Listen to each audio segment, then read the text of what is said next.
Começamos mais uma semana. Em meio a tantos entulhos de informação, bem-vindos a este cantinho onde a realidade não é maquiada, ela é exibida crua, como é hoje. Sem dúvida, a notícia não é que amanheceu, mas sim que o México está desde ontem passando por um abalo. Daquelas que fazem mais de um servidor público ficar com o esfíncter frouxo. Me acompanhem para dar uma olhada em todos os pontos sobre as IES, sobre a queda do Senhor dos Galos, sobre a Operação Tapalpa. Justiça divina ou entrega em domicílio? Direto de Washington? Vamos a isso. O domingo, 22 de fevereiro de 2026, vai entrar para a história. Não pela eficiência das nossas instituições, que já sabemos que são mais lentas que uma tartaruga com reumatismo, mas sim porque, finalmente, depois de uma década supostamente brincando de esconde-esconde, Nemésio Oseguera Cervantes, também conhecido como El Mencho, decidiu que já era hora de deixar de ser o fantasma mais caro do mundo. De madrugada, entre helicópteros que não estavam exatamente fazendo vigilância de rotina e comunicações interceptadas na região serrana de Tapalpa, Jalisco, o líder do cartel Jalisco Nueva Geração deixou de ser o alvo prioritário para se tornar um dado em uma certidão de óbito. Mas não vamos engolir a história de que isso foi uma epifania da nossa inteligência nacional, vamos dissecar esse cadáver político. O tio Sam colocou a música e nós só dançamos. A versão oficial nos diz que foi uma incursão de forças especiais, uma troca de tiros e pum, o chefe máximo caiu. Mas o detalhe que muitos esquecem de mencionar e que aqui jogamos na sua cara é que em todo momento houve coordenação com os Estados Unidos. Não vamos fingir que somos soberanos. Washington mantém a narrativa de que o tráfico de entorpecentes continua em alta, que está deixando mais mortos do que uma guerra mundial. E o nome da organização criminosa de Jalisco aparece nos relatórios da DEA como protagonista principal. A pressão por parte do governo dos Estados Unidos para desmantelar os cartéis que designou como terroristas continua tão forte que o governo mexicano teve que agir. Foi uma operação nacional? Não acho. Foi um façam vocês, mas agora ou entramos nós, mas vamos ao império das franquias, além de um líder carismático. Se você acha que porque abatiram o Mencho, a organização dele vai desaparecer, deixe-me dizer que você é um cidadão ingênuo e inocente. O Jalisco Nova Geração não é um cartel com um único chefe, é uma corporação descentralizada, uma franquia criminosa, melhor estruturada e organizada do que o próprio governo do México. Esses caras diversificaram o negócio melhor que qualquer startup do Vale do Silício. Drogas sintéticas, fentanil e metanfetamina, com logística da Amazon, roubo de combustível, controle de dutos estratégicos, agroindústria, cobrança de taxa para plantar em terras férteis, lavagem de dinheiro. De negócios turísticos a rinhas de galos e shows. Matar o diretor-geral não quebra para a empresa se o sistema operacional continuar intacto, e esse sistema se chama controle territorial e cumplicidade local. Aqui vem a pergunta de 15 milhões de dólares literalmente. Por que caiu justamente agora? Durante anos, o Jalisco Nova Geração gravava vídeos com blindagens artesanais e exércitos de homens uniformizados que faziam o desfile de 7 de setembro parecer uma festa de aniversário infantil. Ninguém os via. A Procuradoria-Geral da República estava muito ocupada, jogando paciência. A realidade é incômoda. Para que um império assim cresça à vista de todos, é preciso infiltração nos 3 níveis de governo. Ou o Estado foi incapaz, houve omissão deliberada, ou as redes de proteção eram tão fortes que Mencho dormia mais tranquilo que um deputado no Congresso. O que vem agora? Pois é, um bom tempo em que veremos o banquete dos abutres, porque agora vem a parte divertida. A sucessão sem um herdeiro dinástico, porque o Menchito está bem guardado. Em uma prisão americana, o trono fica vago. Na lista de candidatos estão nomes como o Doble R, o Jardineiro ou o Sapo. Isso nos deixa 3 cenários possíveis: sucessão ordenada, chato para a imprensa, eficiente para o crime, fragmentação violenta, o cenário onde as praças se tornam zonas de guerra e nós é que pagamos com as mortes. Reconfiguração silenciosa, uma troca de comando, sem muito alarde, mas com a mesma sujeira. Então, se vocês achavam que já tínhamos visto de tudo, segurem as calças, porque a trama vai ficar mais densa do que a fumaça dos narcobloqueios. Vamos analisar em detalhes esse presentinho que deixaram para a Chacha do bem-estar, porque precisamos ver quem está esfregando as mãos e quem está respirando aliviado. Porque um defuntinho, senhoras e senhores, não fala nas cortes de Nova York. Aqui surge a pergunta: isso foi uma captura de Estado ou uma limpeza de evidências em casa? Rubem Nemésio, chamado Ceguera Cervantes ou El Mencho, já entregou o equipamento. Mas não pensem que isso foi um filme de super-herói onde o bem triunfa. Isso tem mais camadas que uma cebola podre. Aqui eu trago o bisturi. Vamos primeiro com o suspiro de Cláudia e o silêncio dos padrinhos dizem que ele faleceu no avião, ferido, a caminho da Cidade do México. Que conveniente, não?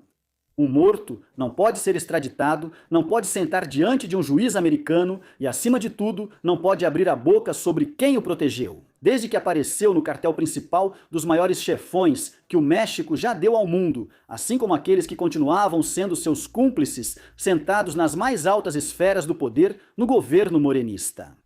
Cláudia Sheinbaum ganha fôlego diante das pressões de Donald Trump. Em algum canto escuro, de latingada, em Palenque e nos escritórios dos ex-secretários de governo, ouve-se um suspiro coletivo de alívio. Personagens como Andrés Manuel Lopes Obrador, Adán Augusto Lopes e até Miguel Ángel Osório Chong devem estar comemorando que o Mencho já não poderá prestar depoimento. Como o Chapo ou o Maio, morto o cachorro, acabou a raiva. Eu duvido, mas pelo menos acabaram as confissões incômodas, que me parece era a prioridade. Quem convidou para a festa? O comunicado das Forças Armadas é um poema à exclusão. Mencionam a SEDENA, a Guarda Nacional, o Centro Nacional de Inteligência, mas, ó surpresa! Esqueceram de citar a Secretaria da Marinha, responsável pela área onde ele foi pego. Nem vou falar de Omar Garcia Jarfushi, que só pôde postar um tweet curto de felicitação como um primo distante não convidado para o casamento. Será que existe uma guerra interna de egos ou simplesmente não queriam que certos setores soubessem da operação até que o objetivo estivesse bem garantido? É aqui que entra a assessoria do tio Sam, versão 2.0. A SEDENA admite que houve imunidade, informações complementares ou de inteligência por parte dos Estados Unidos. Mas se a gente cavar um pouco mais, sites como Borderland Beat e veículos como a ABC News garantem que a participação foi muito mais do que uma simples orientação. Fala-se de treinamento direto da Marinha dos Estados Unidos para os comandos mexicanos e do uso de equipamentos de geolocalização, coisas que aqui a gente só vê nos filmes. Christopher Landau, ex-embaixador e atual braço direito de Marco Rubio, parabenizou a todos, mas sem revelar o real envolvimento de cada um. A mensagem é clara: Washington apontou, o México atirou e os beneficiados são ambos, mas por razões bem diferentes. Para não variar, a chamevoltrúfia anda nas nuvens. O mais assustador deste domingo de loucura não foi apenas a queda do chefão, mas sim o vazio de segurança ao redor da dona. Enquanto o país pegava fogo em Jalisco, Michoacán e Guanajuato, a senhora Cláudia seguia sua turnê por Coahuila como se estivesse em um piquenique. Por que não houve um protocolo de extração imediata? Por que a deixaram exposta a uma vingança de algum chefe que se sentisse traído? Enquanto a embaixada dos Estados Unidos emitia alertas vermelhos para seus cidadãos e companhias aéreas como a Air Canada suspendiam voos, no círculo de segurança da Presichaches parecia que estavam assistindo a outro canal. Em vez de dar uma mensagem à nação e fornecer orientações preventivas para priorizar a segurança dos cidadãos em todos os estados da República onde reinou o caos, não é? A senhora decidiu sorrir para a câmera e dizer: simplesmente o gabinete de segurança vai dar seu informe. Uma negligência que, se não fosse pela sorte, teria nos custado um drama nacional ainda maior. Mas Washington avaliará esse aparente sucesso não pela foto do cadáver, mas pelos indicadores. As mortes por overdose diminuem, as apreensões na fronteira diminuem. Se em alguns meses nada mudar, a operação de Tapalpa terá sido só um show pirotécnico para acalmar o tio Sam. E Donald Trump sabe disso e tem isso muito claro, tanto que mandou uma mensagem em sua rede social dizendo em poucas palavras que isso não foi suficiente, porque o que ele quer são as cabeças dos narcopolíticos, aqueles que permitem que o crime organizado continue respirando. Porque não importa quantos chefes eles prendam, extraditem ou executem, enquanto continuar havendo proteção por parte dos que governam, isso não terá fim. Em outras palavras, eles só estão fazendo de conta, e a gente de bobo junto. Em conclusão, o México não limpou sua casa. O México só tirou um saco de lixo porque o vizinho reclamou do cheiro e mandou ele fazer isso.